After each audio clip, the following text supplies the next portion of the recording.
चलें अब थ्योरी से प्रैक्टिकल की तरफ आते हैं और जो बेसिक्स हमने पढ़ ली हैं अब उन्हें इम्प्लीमेंट करते हैं। तो जनाब इस वीडियो में हम ये चीज़ें डिस्कस करेंगे। नंबर 1, ट्रांजैक्शंस यानी कारोबारी मामलात कहाँ से शुरू होते हैं और कौन से डॉक्यूमेंट्स हम रियल लाइफ में यूज़ करते हैं। जी हाँ, रियल लाइफ में आप किसी दोस्त या रिलेटिव से डिस्कस कीजिएगा आज जो हम डॉक्यूमेंट्स देखेंगे क्या वो भी इस किस्म के डॉक्यूमेंट्स यूज़ करते हैं, लेकिन याद रहे किसी अकाउंटेंट से ही डिस्कस कीजिएगा। नंबर 2, अकाउंटिंग इक्वेशन के कॉन्सेप्ट को समझेंगे। नंबर 3, डेबिट और क्रेडिट रूल्स देखेंगे जो कि इंतहाई आसान है। नंबर 4, जनरल जर्नल की बुनियादी चीज़ें डिस्कस करेंगे। चलें जी, अकाउंटिंग ट्रांजैक्शन से स्टार्ट करते हैं। अकाउंटिंग का जो प्रोसेस होता है वो स्टार्ट ही किसी ट्रांजैक्शन से होता है जिसका ये पता करना बहुत ज़रूरी होता है कि ये ट्रांजैक्शन किस अकाउंट में लिखी जाएगी। जैसा कि हम कई बार डिस्कस कर चुके हैं कि सिर्फ उसी इवेंट को रिकॉर्ड करना है जिसकी कोई माली हैसियत हो और हम उसी इवेंट को ही तो ट्रांजैक्शंस का नाम देते हैं। एक अकाउंटेंट सबसे पहले डॉक्यूमेंट्स को सॉर्ट आउट करता है या तरतीब से रखता है। डॉक्यूमेंट्स में बिल्स, इनवॉइसेस, रिसिप्ट्स, वाउचर्स वगैरह होते हैं। ये सब सोर्स डॉक्यूमेंट्स कहलाते हैं। सोर्स डॉक्यूमेंट्स बुनियादी तौर पर कारोबारी मामलात का सबूत पेश करते हैं जिसमें तारीख, रकम, पार्टीज का नाम वगैरह मौजूद होता है। जैसा कि हम अकाउंटिंग का concept verifiable and objective evidence discuss कर चुके हैं, उसी कॉन्सेप्ट को जहन में रखते हुए एक अकाउंटेंट किसी भी ट्रांजैक्शन को रिकॉर्ड करता है। हर ट्रांजैक्शन के पीछे कोई डॉक्यूमेंट होता है जो कि टैक्स असेसमेंट या ऑडिट के लिए बहुत ज़रूरी होता है या एक सबूत के तौर पर यूज़ होता है अगर कोई डिस्प्यूट हो जाए और बात अदालत तक पहुंच जाए। अब हम इन डॉक्यूमेंट्स को वन बाय वन डिस्कस करते हैं। Number 1, cash memo. ये कैश मेमो है जिसमें आप देख सकते हैं डेट, अमाउंट वगैरह सब मेंशन है। ये तब यूज़ करते हैं जब सेल या परचेज कैश पर होती है। नंबर 2, इनवॉइस या बिल। यह है इनवॉइस जो कि कोई ट्रेडर तब प्रिपेयर करता है जब वो उधार पर कोई चीज़ फरोख्त करता है। इसमें मुकम्मल मालूमात होती है अमाउंट की, पेमेंट की शराइत की, नेम एंड एड्रेस होता है सेलर और बायर का। Number 3, receipt. जब कोई ट्रेडर किसी बायर से पेमेंट रिसीव करता है तो वो उसे एक रसीद बना के देता है जो इंग्लिश में रिसिप्ट कहलाती है, जिसमें उस बायर का नाम, अमाउंट और डेट होती है। जो ओरिजिनल कॉपी होती है वो बायर को दे दी जाती है और उसकी कॉपी ट्रेडर अपने पास रिकॉर्ड के लिए रख लेता है। हमेशा आप लोग भी अकाउंटिंग के अलावा हर चीज़ की रसीद ज़रूर हासिल किया करें, ख़ास तौर पर कोई पेमेंट करें या किसी भी जगह अपने डॉक्यूमेंट्स जमा करवाएं। Number 5, credit note. Credit note उस वक्त बनाया जाता है जब कोई बेचा हुआ माल वापस लिया जाए। क्रेडिट नोट पर गुड्स रिटर्न की डेट, कस्टमर का नाम और वापस लेने की वजह लिखी जाती है। Debit note. डेबिट नोट उस वक्त बनाया जाता है जब कोई खरीदा हुआ माल वापस किया जाए। डेबिट नोट पर गुड्स रिटर्न की डेट, सप्लायर का नाम और वापस करने की वजह लिखी जाती है। नंबर 6, पे इन स्लिप। जब हम बैंक में कोई अमाउंट या चेक जमा कराते हैं तो पे इन स्लिप फिल करके साथ में अटैच करते हैं जो कि बैंक में मौजूद होती है। इस पे इन स्लिप में डेट, अकाउंट नंबर, अमाउंट और अकाउंट होल्डर का नाम लिखा जाता है। इस स्लिप के पीछे कार्बन पेपर भी लगा होता है। जब आप ये स्लिप और रकम काउंटर पे जमा करवाते हैं तो ये कार्बन पेपर ही कॉपी के तौर पर कैशियर अपना साइन और स्टैम्प लगाकर आपको वापस करता है। आप उस स्लिप को बहुत संभाल के रखते हैं जब तक रकम मतलूबा अकाउंट में ट्रांसफर नहीं हो जाती। Number 7, check. चेक आप लोग जानते ही हैं क्या होता है। चेक के साथ छोटी सी पर्ची भी नस्ब होती है जिस पर चेक बनाते वक्त चेक पे लिखी गई अमाउंट, डेट, पेई नेम वगैरह लिखा जाता है और इस पर्ची से ही बुक्स ऑफ अकाउंट्स में रिकॉर्डिंग की जाती है। Number 8, vouchers. वाउच का मतलब होता है तस्दीक करना। वाउचर का मतलब हुआ तस्दीक करने वाला। यह डॉक्यूमेंट तमाम बिजनेस ट्रांजैक्शंस के लिए अकाउंटेंट बनाता है और इसे उस ऑथराइज पर्सन से साइन करवाता है जो उस ट्रांजैक्शन का जिम्मेदार होता है। यह सीरियल नंबर के साथ होता है ताकि ऑडिटर को आसानी रहे। इन सब डॉक्यूमेंट्स के अलावा भी कुछ सोर्स डॉक्यूमेंट्स होते हैं, मसलन बिल्स रिसीवेबल, बिल्स पेएबल, वगैरह। लिहाजा हर ट्रांजैक्शन को बुक्स ऑफ अकाउंट्स में रिकॉर्ड करने के लिए सोर्स डॉक्यूमेंट्स का होना ज़रूरी है। अकाउंटिंग इक्वेशन, किसी भी ट्रांजैक्शन की बुनियाद सोर्स डॉक्यूमेंट्स होते हैं और ट्रांजैक्शन नोट करने के बाद उसकी रिकॉर्डिंग अकाउंटिंग इक्वेशन की मदद से की जाती है। Accounting equation dual aspect concept यानी डेबिट और क्रेडिट पर बेस करती है। ये इक्वेशन इस बात पे जोर देती है कि हर ट्रांजैक्शन के दो पहलू होते हैं, पहला एसेट्स यानी अससाजात और दूसरा उन अससाजात के मालिक का। यहाँ मैंने अससाजात का मालिक क्यों कहा बजाय कारोबार के मालिक कहने के, उसकी एक बहुत बड़ी वजह है जो कि मैं आगे डिस्कस करने लगा हूँ, और गौर से सुनें और अपना जवाब कमेंट में लिखें। एसेट्स, जैसा कि हम डिटेल में डिस्कस कर चुके हैं कि वो तमाम चीज़ें जो कारोबार में इस्तेमाल हो रही होती हैं एसेट्स कहलाती हैं, और उन चीज़ों का मालिक यानी ओनर या प्रोप्राइटर होता है। प्रोप्राइटर का बिजनेस में जितना हिस्सा होता है उसे कैपिटल में शो करते हैं, लेकिन कारोबार में सिर्फ ओनर का ही नहीं बल्कि कारोबार को उधार देने वालों का भी हिस्सा होता है, जिसे लाइबिलिटीज कहा जाता है। अगर कारोबार ने कोई उधार नहीं लिया तो इक्वेशन ये होगी, assets is equal to capital. और अगर बिजनेस ने उधार या लोन पे कोई चीज ली हुई होती है तो इक्वेशन ये होगी, assets is equal to capital plus liabilities. एक क्वेश्चन सॉल्व करते हैं। क्वेश्चन है, if the capital of a business is ₹3 lakh and liabilities are 2 lakh, calculate the total assets of the business.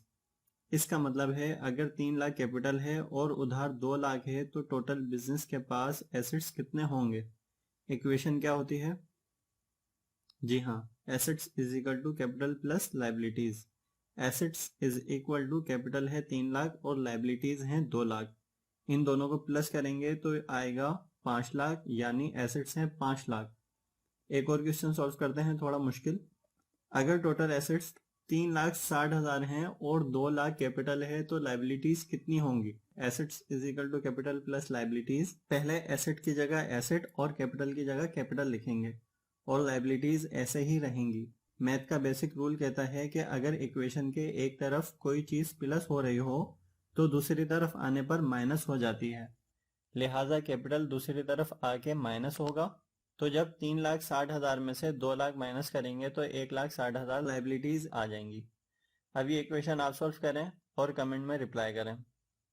अगले सवाल पे जाने से पहले आप वीडियो पॉज करके अपने पास ये सब नोट कर लें ताकि आपको आसानी हो ये पहचानने के लिए कि कौन सी ट्रांजैक्शन कौन से हेड ऑफ अकाउंट में आएगी। अब हम इस इक्वेशन को मद्देनजर रखते हुए कारोबार की ट्रांजैक्शंस को रिकॉर्ड करते हैं और देखते हैं कि आखिर में assets is equal to capital plus liabilities ही प्रूफ होगा या नहीं। ये हमारे सामने कुछ ट्रांजैक्शंस हैं, इन्हें 1 बाय 1 इक्वेशन में पुट करते हैं। सबसे पहली ट्रांजैक्शन में कहा गया है कि मिस्टर ए ने 50,000 रुपए कारोबार में लगाए। यहाँ हमें दो चीजों को आइडेंटिफाई करना है। पहली चीज तो वाज़ेह है कैश, दूसरी चीज हमें खुद फाइंड करनी है। आपको याद होगा हमने पढ़ा था कारोबार के मालिक के हिस्से को कैपिटल कहते हैं, तो मिस्टर ए ने कारोबार में 50,000 लगाए हैं, क्या वो इनका हिस्सा नहीं है? लिहाजा कैपिटल आएगा 50,000। अब हम इक्वेशन में इसे पुट कर देते हैं। एसेट्स में कैश आ गया 50,000 और कैपिटल में भी 50,000। दूसरी ट्रांजैक्शन में कहा गया है मिस्टर ए ने फर्नीचर खरीदा 5,000 का। यहाँ फर्नीचर भी एसेट है और कैश भी, तो एसेट में फर्नीचर का इजाफा हुआ तो अमाउंट जमा की निशान के साथ आएगी और फर्नीचर के बदले कैश हमने अदा किया तो कैश की अमाउंट माइनस में आएगी। तीसरी ट्रांजैक्शन में गुड्स खरीदी गई 30,000 की। गुड्स या स्टॉक भी हमारा एसेट होता है, तो स्टॉक में 30,000 प्लस के साथ और कैश में माइनस के साथ 30,000 आएगा। नंबर 4 ट्रांजैक्शन में गुड्स तो खरीदी हैं फिर से, लेकिन इस बार उधार पर खरीदी गई हैं, तो गुड्स के अलावा हम अमाउंट और कहाँ लिखेंगे? जी हाँ, लाइबिलिटीज में। जैसा कि हमने देखा था कारोबार में सिर्फ मालिक का ही नहीं उधार देने वालों का भी हिस्सा होता है, जिसे हम लाइबिलिटीज में नोट करते हैं, तो लाइबिलिटीज में प्लस 20,000 आएगा।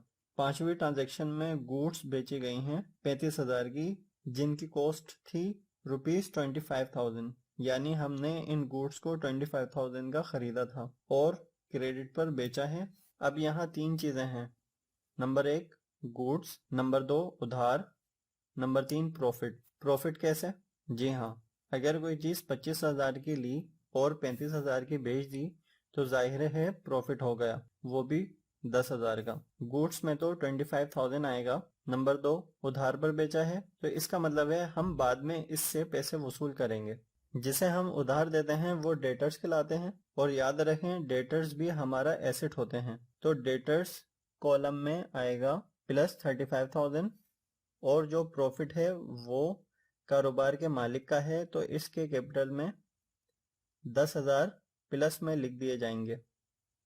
नंबर 6 में किराया अदा किया गया है। पेड का मतलब साफ जाहिर है कि पैसे अदा कर दिए गए हैं, तो कैश में हम लिखेंगे -3,000 और कैपिटल में भी -3,000 आएगा। हमने -3,000 कैपिटल में क्यों लिखा? Right answer in comment. अब इनको टोटल करते हैं। Cash 50,000 -5,000 -30,000 -3,000 equal to 12,000। Furniture 5,000, stock 30,000 plus 20,000 minus 25,000 equal to 25,000।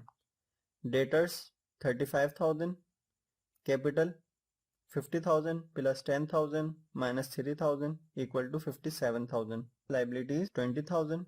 Equation होती है assets is equal to capital plus liabilities, तो तमाम एसेट्स को जमा करेंगे।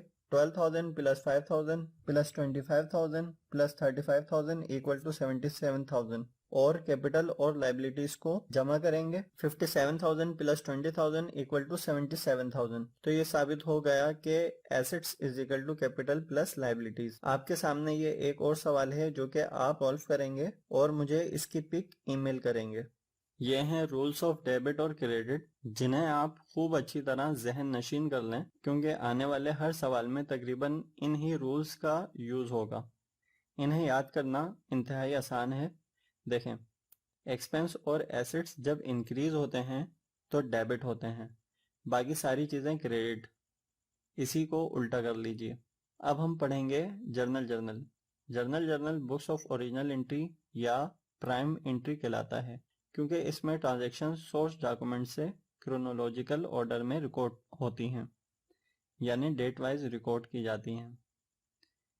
जर्नल की डेफिनेशन ही यह है कि डेट वाइज रिकॉर्ड करना ट्रांजैक्शंस को, डेबिट और क्रेडिट होने वाले अकाउंट्स के साथ और उन तमाम एंट्रीज के साथ अमाउंट भी लिखना।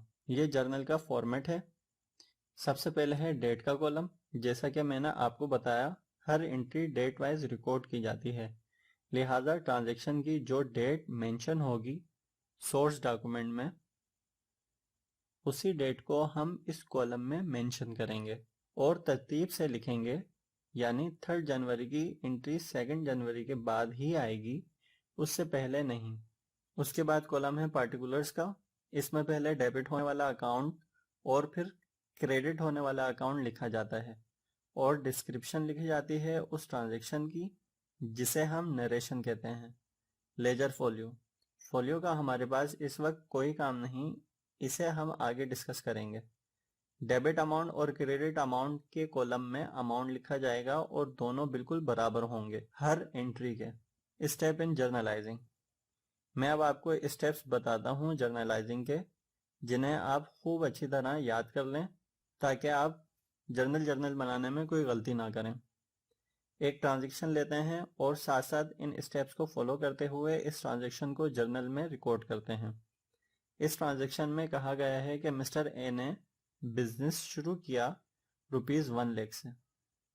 स्टेप नंबर 1, 2 अकाउंट्स को फाइंड करना है, लेकिन यहाँ तो बस कैश का जिक्र है, तो दूसरी चीज क्या होगी?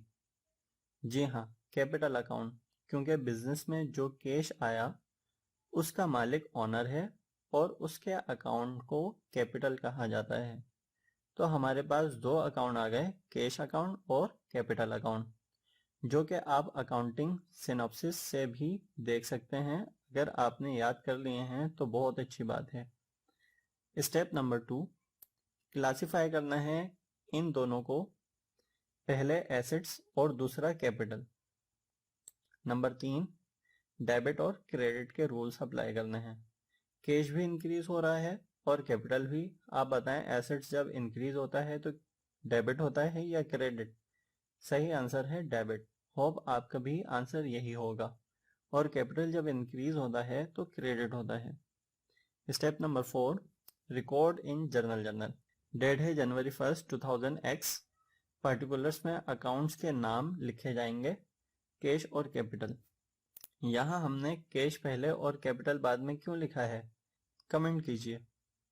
कैश और कैपिटल दोनों की अमाउंट सेम आएंगी, 1 लाख, और आखिर में डिस्क्रिप्शन आएगी इस एंट्री की, जिसे हम नरेशन कहते हैं।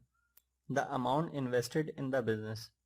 इसे लिखने का आसान तरीका ट्रांजैक्शन से लिखना होता है, बस आप अमाउंट और नेम नहीं लिखते नरेशन में। होप आपको हर चीज़ समझ आ गई होगी। अगर कोई कंफ्यूजन है तो कमेंट कीजिए और लाइक और शेयर करना ना भूलिए।